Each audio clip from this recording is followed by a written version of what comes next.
just as in my daily life as I make an interpretation let's use Kinyarwanda and English. Today in news I want to inform you something. Uko bukeye nuko bwije ujya kumva ngo essence yuriye.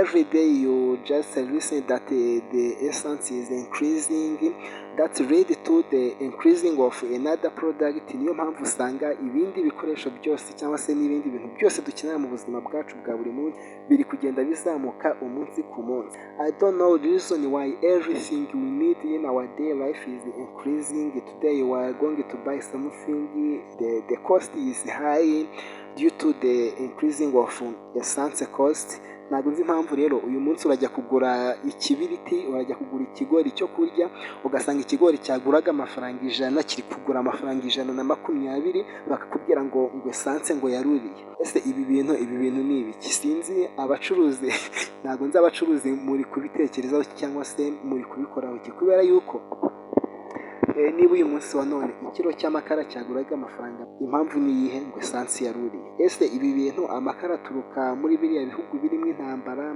Turi kwibaza ese akawunga niho gaturuka? Ese intoryi turya buri munsi niho zituruka? Ese ibiciro by'izi product zindi dukora aho ngaho niho bituruka? Ikibazo kiri I don't know where is the problem. Just if you are the first time to meet me on this channel, you might subscribe. Mwakora subscribe atari ubwa mbere tuhuye cyangwa se ubwa mbere ukaba utarakora subscribe, wakora subscribe kugira ngo dukomeze twibazanye ibibazo bigiye bitandukanye. Uyu munsi ibintu biri gupfira hehe? Nimba nawe uri umucuruzi, uyu munsi essence irorera, moto zikoresha essence zikazamura ibiciro, ndetse n'izikoresha umuriro w'amashanyarazi nazo zikazamura ibiciro. Ibyo bintu ni ibiki? Ese amashanyarazi nayo aturuka muri biriya bihugu?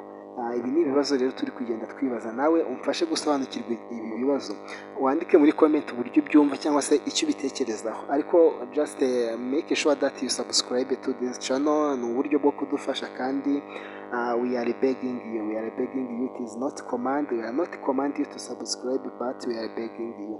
Ni ukuvuga ngo turi kugusaba nyine kuba wadufasha gukora agasubscribe kugira ngo dukomeze twibazanye ibi bibazo. Nimba ikibiriti kiri guhenda kubera essence yuriye, nimba ikigori cyo kurya kiri guhenda kubera essence yuriye, nimba amayinite ariko ibiciro by'amayinite ibyo biracyari bya bindi ni 100, ariko se turibaza ibibazo. Uyu munsi kuba essence iri kugenda izamuka kubera yuko ituruka muri biriya bihugu, ibyo bihuriye hehe n'amakara twikorera dutwika inaha mu Rwanda? Amakara ko ari twe tuyatwika hariya mu bice by'icyaro, hariya simvuze amazina yaho udasanga ariho uturuka ukantera amabuye. Ariko se andika muri comment ibiri wowe uri kubona biri gupfira hehe? Tubwire biri gupfira hehe kugira ngo dukomeze tuze twibaza ibibazo ndetse n'ibindi bigiye bitandukanye turi kugenda duhura nabyo. Rero reka nizere ko wakoze subscribe kugira ngo dukomeze tugendane muri uyu murongo, ariko wibaza biri gupfira hehe.